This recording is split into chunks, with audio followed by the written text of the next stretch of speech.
Hallelujah production house present रूह की बारिश चैनल। आपका नाम और आप कहाँ से हो? मैं किरपाल से हूँ। ओके, तो आपकी क्या गवाही है? मेरी ये गवाही है कि मेरे बेटे को इतना बुखार हो गया, समझ में नहीं आ रहा था कि मैं क्या करूँ। कब हुआ ये बुखार?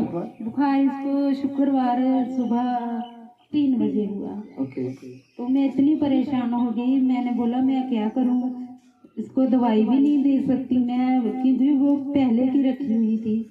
तो फिर मैं इतनी डर गई, तो मैं क्या करूँ। फिर मैंने प्रार्थना की कि प्रभु तू ही है जो इसको चंगा कर सकता है। मैंने प्रार्थना की थी, उसके बाद 5 मिनट के बाद ये ठीक हो गया। हालेलुया।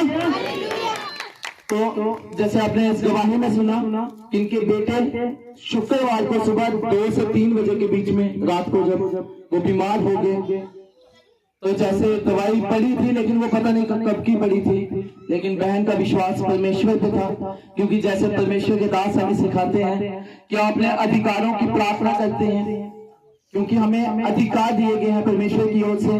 क्योंकि जब हम बपतिस्मा ले लेते हैं तो अधिकार हमें मिल जाते हैं, क्योंकि वचन कहता है कि अगर तो बीमारों पे हाथ रखेगा तो बीमार चंगे हो जाएंगे। तो वैसे उसी अधिकार को बहन ने अपने बेटे के लिए इस्तेमाल किया। जब हाथ रख के प्रार्थना की कि परमेश्वर ये तेरा बेटा है, तू चंगा करने वाला है, तो बताया गया बहन जैसे कि 5 मिनट में वो सारा बुखार, जो बड़ा ही ज्यादा इनको बुखार चढ़ गया था इनके बच्चे को, वो बुखार को परमेश्वर ने दूर किया और अपनी महिमा के लिए इनके जीवन में एक बड़ी गवाही को बनाया। तो सब तालियों से धन्यवाद करें जीवन परमेश्वर का। इसलिए आप बता रहे थे जैसे आपके जीवन में जो गवाही थी, कई बातें हैं जो मैं बता नहीं सकती, तो सब कुछ अब ठीक है। मतलब आपका जीवन पहले जो घर में था, यहाँ पे आने से पहले चर्च में, तो क्या होता था घर में से?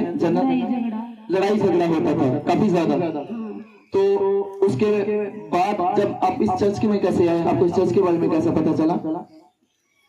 मेरे देवर बीमार थे, उसको लेके आए थे। ओके, तो आपने किसी से सुसमाचार सुना कि यहाँ पे आप जब आए, यहाँ पे आने के बाद फिर आपका जीवन अब कैसा है परिवार में? अब ठीक है। अब कोई लड़ाई, कोई झगड़ा, कोई परेशानी, सब कुछ अब चंगा है। तो सबसे जोर से तालियों से धन्यवाद करें जीवित परमेश्वर का, जो जिंदा खुदा है, जो हालातों को बदलने वाला परमेश्वर है। जैसे बहन ने बताया कि काफी ज्यादा लड़ाई थी घर में, लेकिन अब किसी भी प्रकार की कोई लड़ाई, कोई झगड़ा नहीं। परमेश्वर ने सबके दिलों को बदला और प्रेम का एक माहौल है घर में। तो सबसे तालियों से धन्यवाद करें इस बड़ी गवाही के लिए। हालेलुया।